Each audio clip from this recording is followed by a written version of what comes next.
Hello and welcome to the first Reptilian Overlords Arcana podcast. This podcast is to introduce you, the people of our community, into the strange and liminal world that is represented by the art in our collection. I am Nate. I'm one of the three core members of the creative team, and this is Seth, one of the other three core members of the creative team.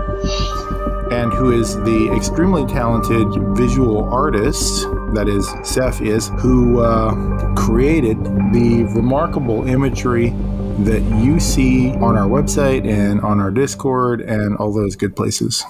Yes. I did most of the drawing, but of course I can't take all credit for the art because it was a group collaborative brainstorming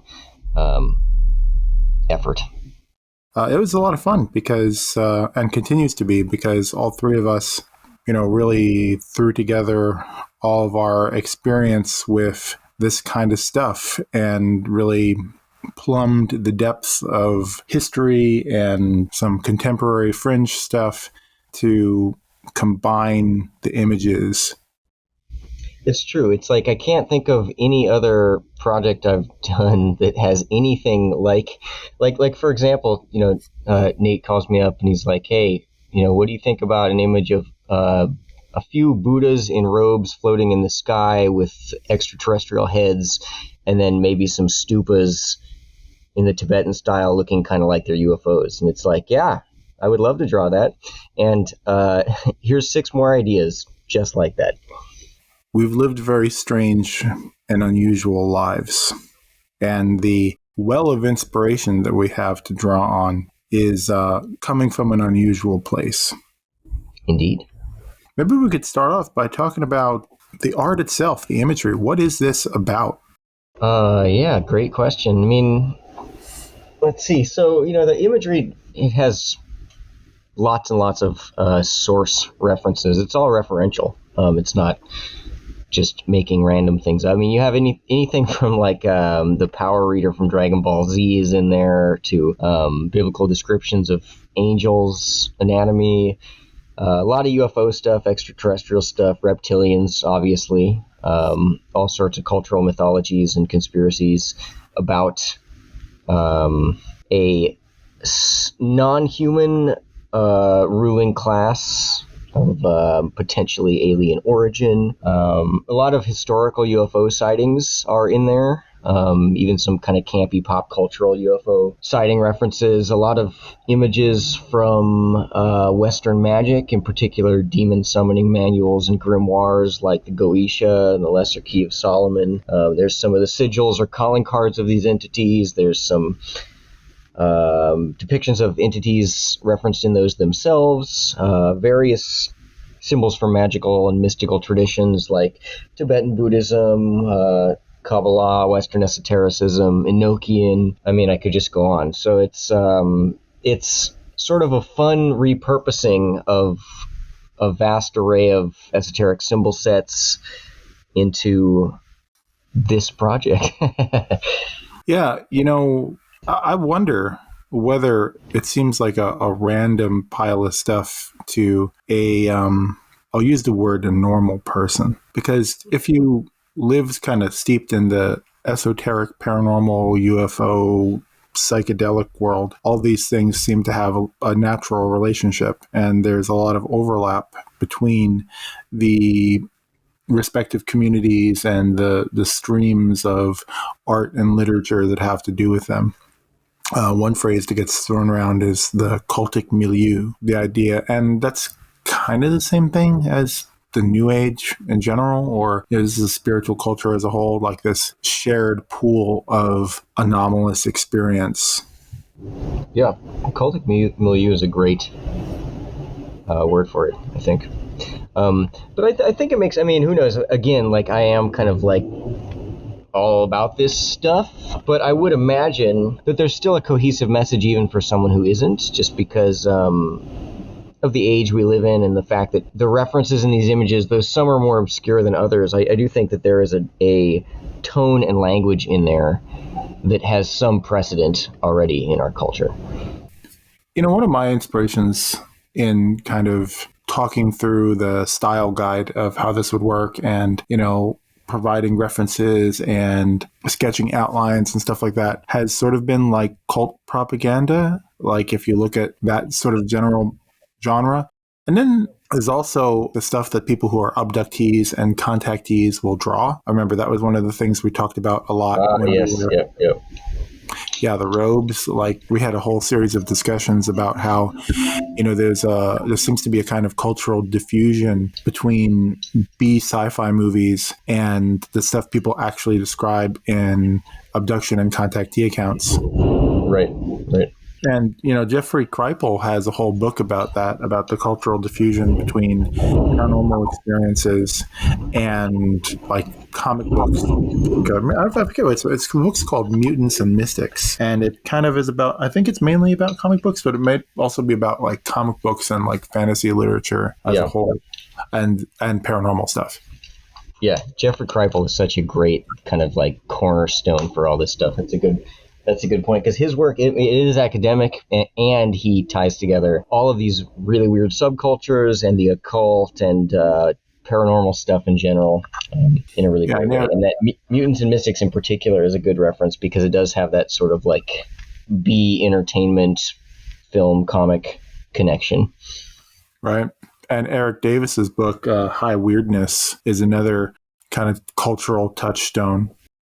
It kind of reminds me, I was talking to someone about Robert Antoine Wilson's work the other day, and at first what I was saying was it feels a little outdated because, it's from a different era where, people didn't have the internet, so he was tying together all these loose subcultural threads, just like we're talking about now. But that's, looking back, that's what makes him such a fun artifact, is because it is like you want to read one book that links various conspiracy theories of the time with the myth of Atlantis and ceremonial magic and particular UFO encounters. It's just like kind of a fun slice of, and then also something that has a really pulpy, bizarre cover from the late 80s. Just what more could you ask for, I guess? Yeah. Yeah, there was definitely a time where you had to be a lot more determined in order to have a good taste for all this stuff. Yeah, true. Oh, fun side note about that. So I used to live in Santa Cruz in California when right around the time Robert Antoine Wilson died, and he lived there. He died, I believe, in Santa Cruz, because that's where he lived at the time. And I would go around town, and often I would meet people whom he had made Discordian popes. Because like he was really, I guess that was his thing. And something that's built into Discordianism too is that you can just make anyone a pope, but it was pretty fun. Yeah, that sounds pretty cool. I remember I lived, Nicole and Nicole is going to be the guest in the second episode of this marvelous podcast. She's one of the three co-creators of this project, and also my wife. We lived down the street from where H.P. Lovecraft used to live in... I guess we were in Brooklyn Heights, but I guess that was technically in Red Hook. And I think he wrote the horror at Red Hook, I think, while he lived there, because he disliked it so intensely. What a cantankerous person. Yeah. He seemed to hate many aspects of being alive. I remember one, I don't know if this is true, I haven't read it ever since, but I believe one thing I heard back on the podcast Viking Youth Power Hour, which used to be kind of cool, esoteric, countercultural podcast back in like the first wave of podcasts back in the day, was I think somebody on there mentioned that at the end of his life, when he was getting sick and furthering his own nihilism, H.P. Lovecraft would just eat mass amounts of ice cream because he was like, fuck it. Wow. Yeah, I've been thinking that when I'm like old and demented, there's really nothing stopping you from like doing like 20 tabs of acid on a regular basis. I think it says something, I would say, to me, that's virtuous, but, take it as you will, about your personality in particular, because I know a lot of people who say, oh, when I get to this point when I'm about to die, I'm going to do heroin. And I'm always thinking like, okay, yeah, whatever. But, you want to do a more entheogenic experience. Yeah, there's a co-emergence there. You could say that that's a laudable spiritual aspiration, or you could say that there's also definitely a hedonic dimension to that. But I bet it's probably a bad idea, because if your faculties are going, I mean, I have two experiences with heroic doses of LSD, one of which was very positive, one of which was very negative. And by heroic doses, I mean more than 10. And probably if your mind is starting to go, I don't know, maybe it's not a good idea. But then again, what else are you going to do? Yeah. I guess so. That's so impressive to me, because to me a heroic dose is like half as much as the number you just gave. So yeah, it's very impressive. It also reminds me of that story allegedly about Maharishi, and that whoever it was with Maharishi and had some LSD, and he was like, you can take this, and Maharishi's like, oh, what does it do? And he goes, oh, makes you trip. I don't know how he described it. But then that Maharishi allegedly grabbed it and just took the whole thing instead of the small dosage, which you're supposed to parse out, and then went into his own state of samadhi, which he probably is very experienced with, and then came out of it and said he experienced nothing. That's interesting. That might be a Ram Dass story, but I can't remember. Sounds like it. Terence McKenna apparently gave DMT to a Tibetan Lama. Okay. And he said, oh, yes, I'm very familiar. I'm very familiar with this. This is the lesser light. And this is what you see in the early stages of the bardo. Oh, wow. Yeah. That makes sense. It's very like pineal gland. You produce DMT on your own, see the light coming from this particular area sort of thing. The Lama apparently was unfazed. Wow, it's weird that this story is so similar to the other one. Yeah. Also, the thing with because there are those, people connect DMT to the pineal gland and your body naturally producing it. And there's also in alchemical systems like the Chinese one, the Nidan, the Taoist Nidan system, there's part of it where you see the white light and then you interact with it and eventually internalize it, I think. And it's what turns into the elixir, which will turn you into the immortal child and all this stuff. But it originates at the third eye chakra area, right between the eyes and the forehead, which also has a pineal gland correspondence by location. Oh, wow. Getting back to H.P. Lovecraft, that's another one of the influences we have in there. There's a whole history of people who treat the Lovecraft mythos kind of as if it's a real magical system, even though they know it's not.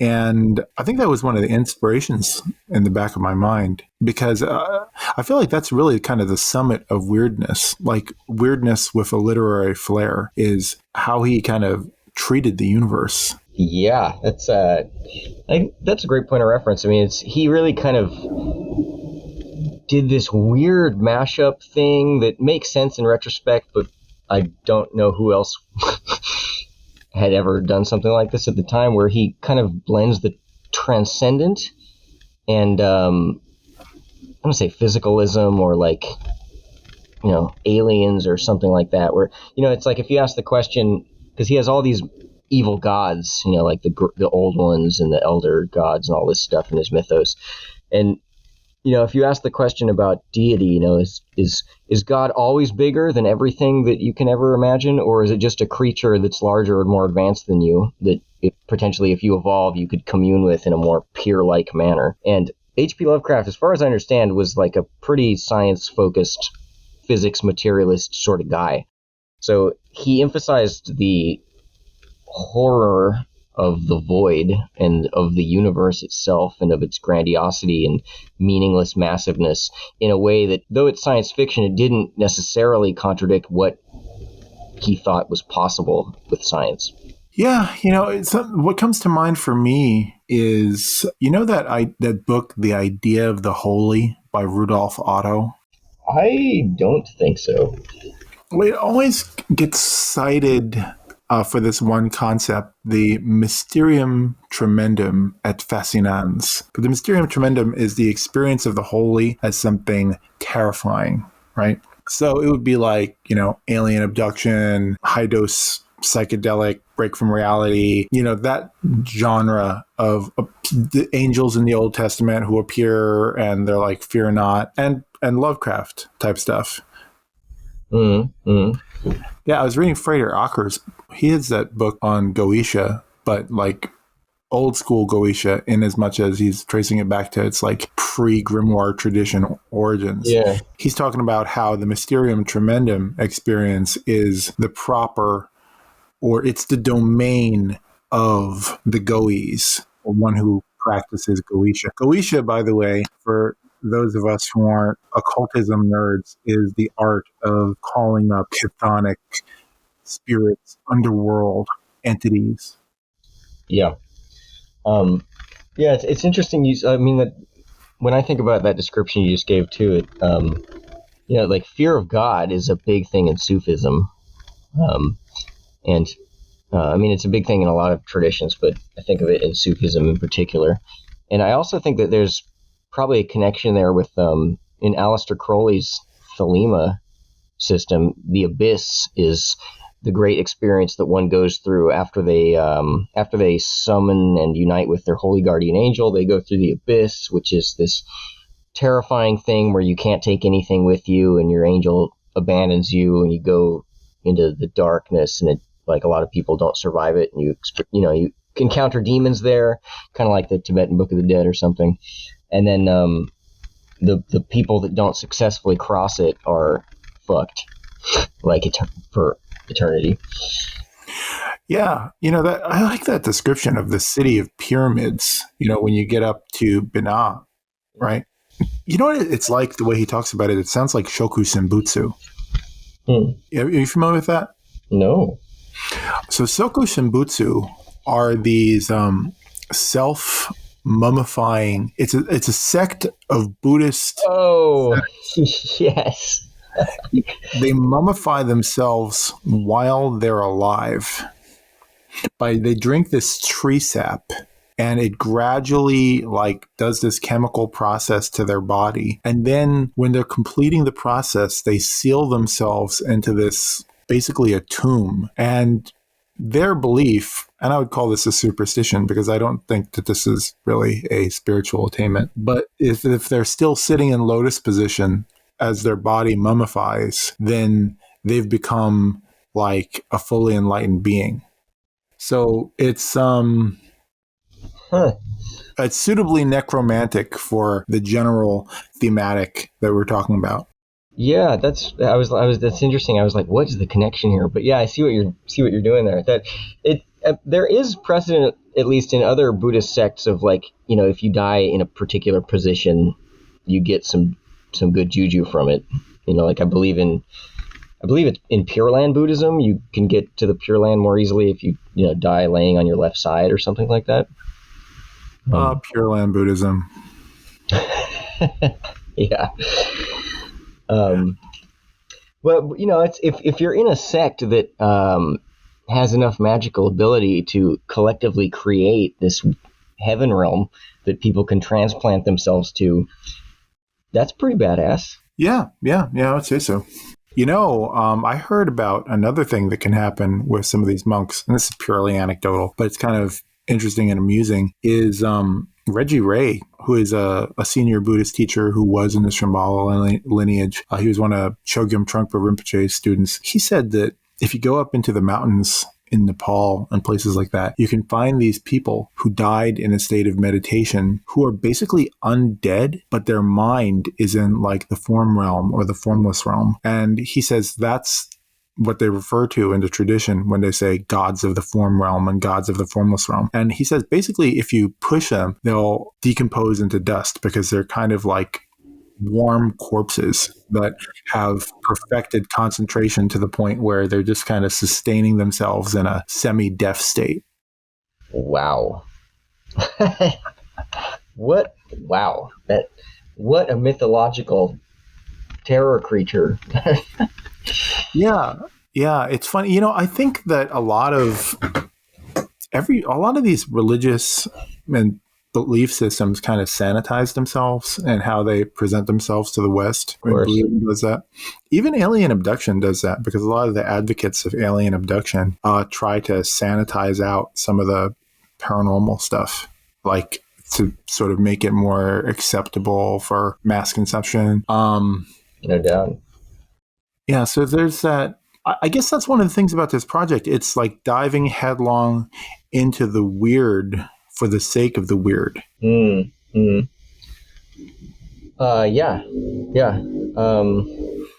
Yeah, that makes sense. I mean, I also think about it as, like diving into the shadow side of culture and human experience. And by that, I don't mean shadow in like the dark side, because there's a lot of themes that we are choosing not to deal with. But the shadow side of the part that is, generally shrouded or unconscious or hidden, but that has been there throughout human history nonetheless. And yet, a lot of the thematic of these images is about stuff that's pretty holy, I mean, and within the traditions that are being depicted, either Hermeticism or Tantra or whatever. And the imagery itself is pretty bright. And, even, it has a sort of cheery, kind of like Adult Swim quality to it. Yeah, yeah. Yeah, I mean, I love the cartoon aspect of it, and the kind of like over the top silliness also. I think that's a potentially healthy way to look at topics that can be a little heavy. Yeah, and I got to give Nicole credit for that, because I feel like left to my own devices, I would have been pushing this in a much more grimdark direction. Nice, thank you, Nicole. Yeah, but I think that places the whole thing in a different kind of Goldilocks zone, because as foreign and mysterious and inexplicable as some of this stuff may seem, it's also kind of weirdly normal in the sense that it kind of inhabits the same aesthetic zone as like an anime or something. Yeah. And, and I did mention a Dragon Ball Z reference earlier, so yeah, I concur. Absolutely. Well, hey, maybe this would be a good time to wrap up, and we can come back again for another conversation. We thought maybe we'd keep these discussions relatively short so that you can ingest them in bite-sized chunks. So I am Nate. I'm Seth. And we will be back again.